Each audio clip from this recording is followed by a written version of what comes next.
Estamos en contacto con Laura Giaconi, ella es brigadista, con ella hemos hablado ya en alguna otra oportunidad y la vamos a saludar. ¿Cómo estás, Laura? Buen día. Gustavo Priselec te saluda. ¿Cómo estás? Hola Gustavo, buen día. Muchas gracias por recibirme. Muchas gracias. Gracias a vos por atenderme. ¿Cuándo llegaste, Laura? El domingo a la noche ya pude estar en casa. Ya te topaste con otra realidad. Oh, sí, sí, sí. Una realidad que aprendo a valorar hoy 50 veces más de la que ya la valoraba. Ahora, no estaba mal cuando yo dije recién que pudieron poner en práctica aquello para lo que durante tanto tiempo se prepararon, ¿no?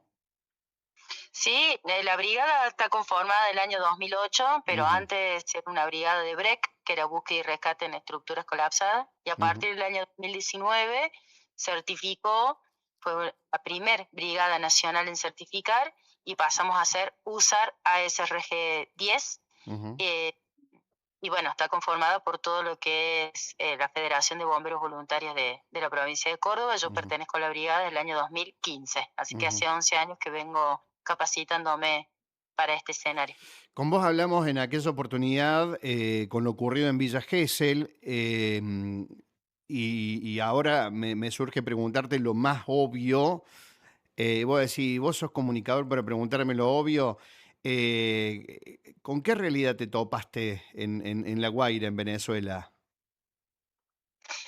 Eh, con, ¿Cómo explicarlo? Es como las películas de terror. La verdad que era un escenario desolador, tristeza, todo destruido.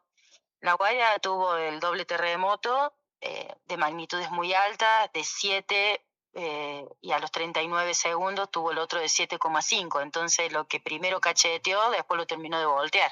Ujú, Entonces eran 17 kilómetros sobre la costa. La Guaira es una ciudad costera sobre el Atlántico con unas playas bellísimas, y del otro lado tiene una ladera. Entonces todo lo que estaba sobre la costa, 17 kilómetros por 15 kilómetros sobre la ladera, todo destruido. ujú. Entonces era un escenario que nunca me lo hubiese imaginado. Es inexplicable. Pero bueno, ahí estuvimos haciendo lo que mejor nos salió, que es ayudar a la gente que nos estaba esperando, obviamente. ¿Qué, cómo recibió el venezolano la ayuda, la llegada de los brigadistas, sea de la nacionalidad que sea? Pero en tu caso, ¿cómo los recibió? No, el venezolano tiene un amor por Argentina, entonces sabiendo que somos argentinos, igual modo ellos con todos los brigadistas. Cuando vos recibís ayuda en tu casa, no hay forma de que la alegría, entre comillas, ¿no? El agradecimiento, mejor es esa palabra, sea expresado. Ujú, Nos daban lo que no tenían. Esquinas de gente que se juntaba a hacer arepas, gente que venía de otras ciudades a traer agua fría, porque en la localidad no había agua. Eh, entonces siempre con la solidaridad, el, me quedó mucho la frase de Dios te bendiga mi niña. Todo el tiempo el Dios te bendiga mi niña. La verdad que entre tanta destrucción, siempre la esperanza y el agradecimiento y la fe era lo que predominaba en los venezolanos, ¿no? ujú. Laura, ustedes fueron a brindar asistencia, a remover escombros, a rescatar personas entre los escombros, pero con el transcurrir de los días también sabían que eso era más un milagro que una posibilidad, ¿no? Sí, nosotros nos capacitamos para rescatar vida entre los escombros, pero nosotros llegamos en una instancia donde ya la vida no era compatible con la situación, porque allá hace muchísimo calor, estamos hablando de 30, 35 grados, con mucha humedad, hacía muchos días que había sido el terremoto, entonces ya había una incompatibilidad. ¿Que existen los milagros? Sí, no nos topamos con ninguno.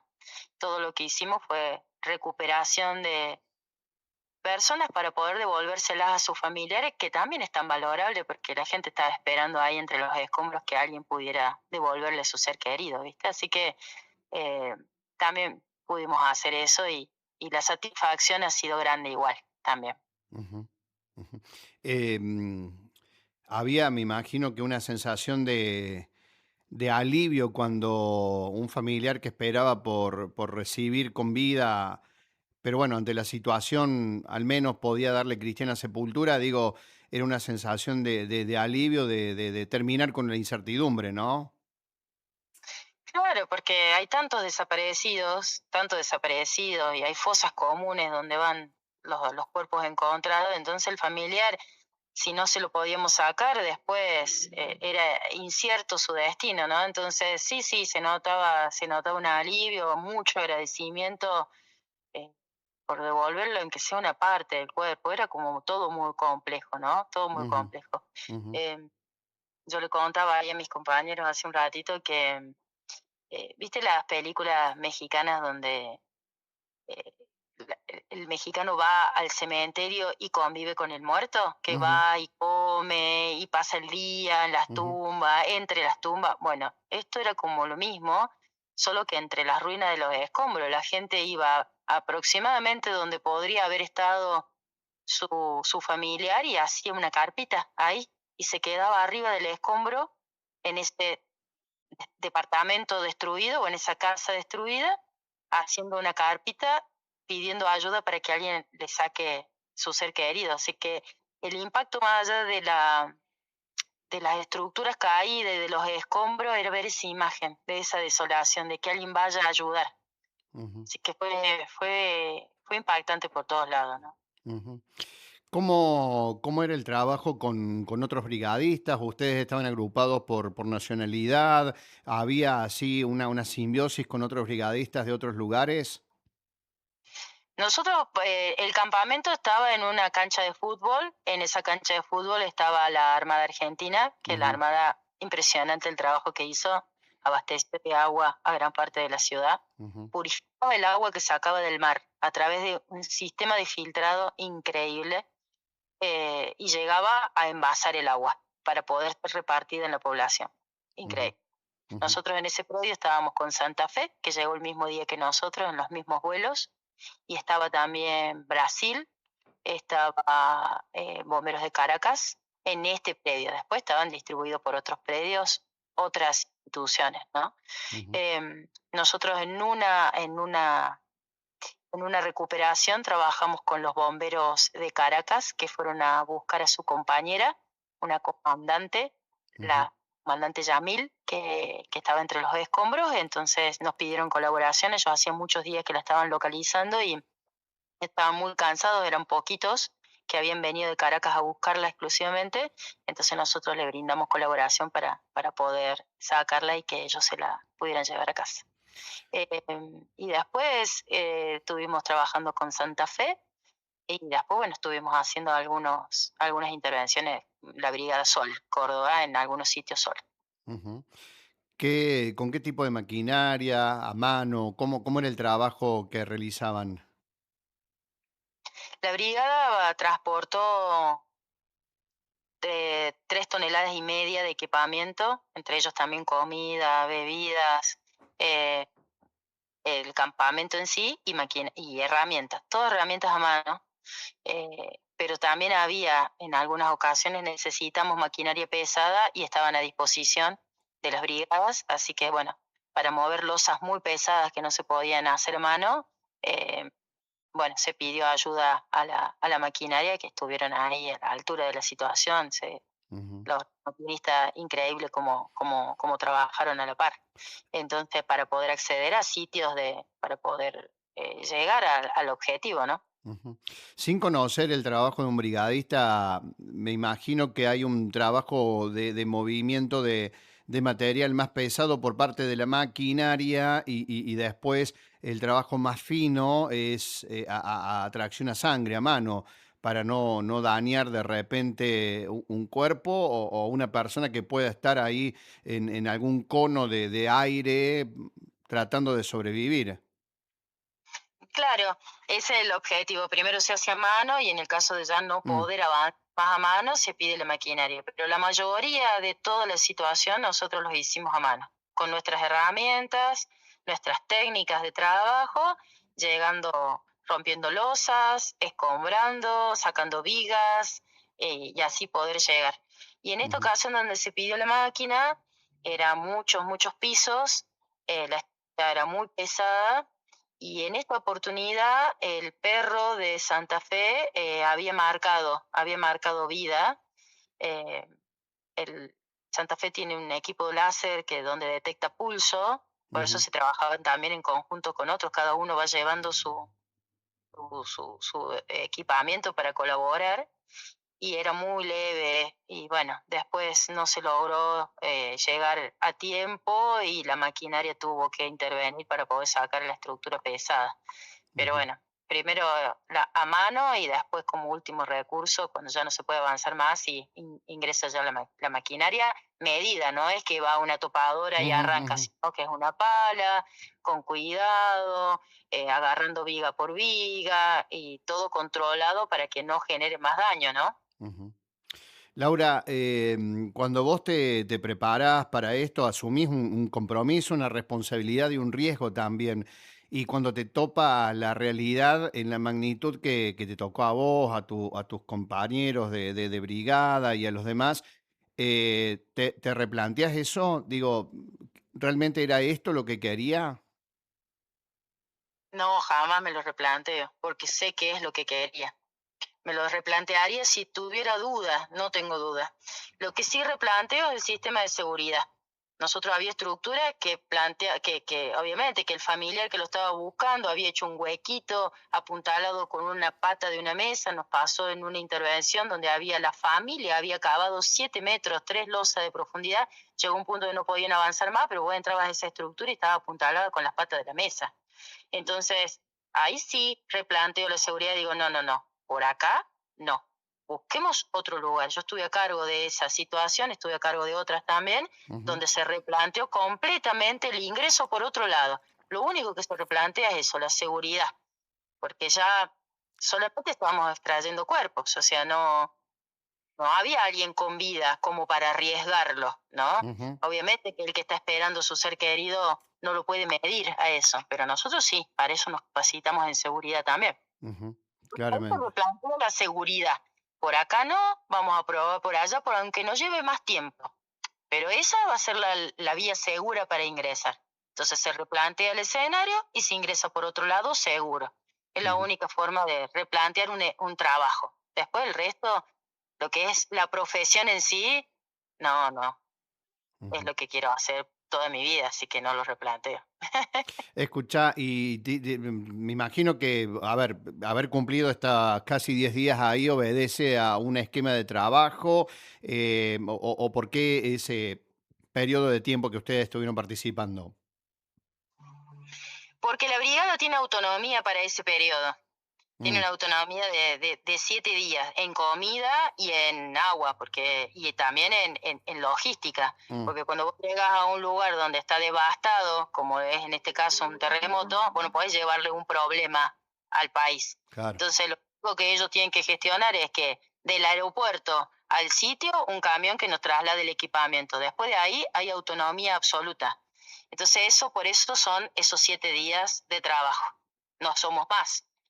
Cuando ahora nosotros en agosto estamos por acreditar para las brigadas USAR se dividen en tres: Ujú, la brigada liviana, la mediana y la pesada. Cada una va teniendo una complejidad y cada una va teniendo también más equipamiento, más autonomía y más personal. Nosotros somos brigada liviana. En el 2019 certificamos brigada liviana y en agosto, ahora, a un mes, teníamos el turno para certificar como brigada mediana. Eso nos podría llevar a más días de autonomía, más personal, ¿sí? Más equipamiento. Pero bueno, por ahora somos media liviana y fuimos bajo esa condición, como brigada liviana, siete ujú. días de autonomía. ¿Tienen alguna chance de volver, o tiene que sí o sí esperar esta certificación para sumarse a otro equipo de tareas? No, no, nosotros ya estamos certificados indistintamente del nivel que tenemos, ¿no? Bien, Pero no, bien. volver ya no, porque ya no son compatibles lo que hay con la tarea de la brigada USAR. Los que quedan trabajando son brigadistas no Ujú. certificados como USAR. USAR busca vida entre los escombros. Al no Está bien. ya haber posibilidad de esto, las brigadas USAR fueron de a poco, en esta semana que nosotros tuvimos, fueron de a poco desplegando a sus países. Ujú. Quedamos nosotros, Brasil se había ido 2 días antes y creo que nadie más, fuimos los últimos que nos fuimos. Desconozco, no sé si van a seguir convocando brigadas USAR, Ujú. ¿no? Estamos Ujú. hablando. Ujú. Así que creería que no, que por lo menos en esa instancia ya no volveríamos. Quedó Armada Argentina, perdón, la Fuerza Aérea, pero Ujú. haciendo otro tipo de asistencias, ¿no? Está bien. También hay Ujú. ONG, todo eso son otros tipos de asistencia. Lo que nosotros fuimos a hacer ya estaba culminado prácticamente. Bien. Viste que empezamos la charla y me decías que... ¿Conocías La Guaira? ¿Conocías Venezuela? No, Perdón. No. no había tenido la oportunidad de conocerla, no. Ujú. Y mira, me quedo con algo que dijiste, mencionaste dentro de toda la desolación, todo lo terrible, la belleza de las playas y algunas cuestiones que indudablemente deben haber motivado de alguna otra manera para estar en el medio de todo eso. Vuelvo a la primera pregunta.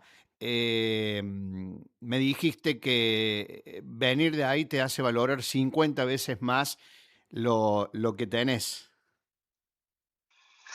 Sí, el domingo cuando llegué a mi casa con mi hijo, mi cama, mi ducha, mi hogar, abrir la canilla y tener agua, la verdad que fue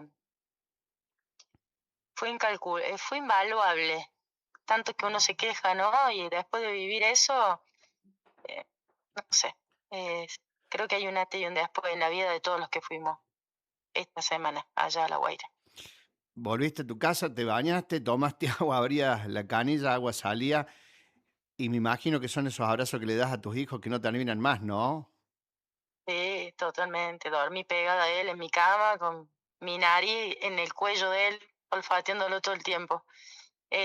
No, sí, es inexplicable, la verdad que sí. Después de ver esas madres llorando, familias llorando, no. fue- Esa es la parte que más es como difícil de sacar, porque nosotros tenemos los bomberos, en todas las intervenciones intentamos que lo que pasó en ese lugar quede en ese lugar. Bueno, te puedes llevar todo eso a tu casa porque sería imposible convivir con todo ese dolor y la vida cotidiana de todos los bomberos en cualquier intervención, no hablo solamente de esta. Un Ujú. incendio donde fallece alguien, un incendio forestal que llevó días, accidentes. Entonces todo eso queda en el lugar y trabajamos mentalmente para eso, estamos apoyados psicológicamente para eso. Pero bueno, va a ser hasta que pase, van a ser unos días, unas semanas, serán un par de meses, no lo sé, hasta que uno pueda disociar que lo que pasó y vivió quede allá. Y esta es Ujú. mi realidad y la vivo como puedo a mi realidad. Entonces, bueno, intentamos que eso no nos afecte tanto, porque si no, después como volvés a la rutina de ser bombero, ¿me entendés? Ujú. Laura, te agradezco enormemente este contacto. La verdad que es un placer hablar con vos por la humanidad con la que contás todo esto, porque en definitiva estás preparada para eso. Pero me quedo con esta última imagen, abrazando a tu hijo, oliéndolo, olfateándolo, como dijiste vos, para saber que está ahí a la par tuya y que eso mismo es lo que intentás transmitirle también a aquella mamá, a aquel papá que perdió a su familiar y a su ser querido. Y te agradezco por haber elegido esto que has elegido y que con tanta pasión y vocación llevas adelante. Te mando un abrazo. Muchísimas gracias. Muchas gracias, Gustavo. Te mando un abrazo también a vos. Cha- Gracias.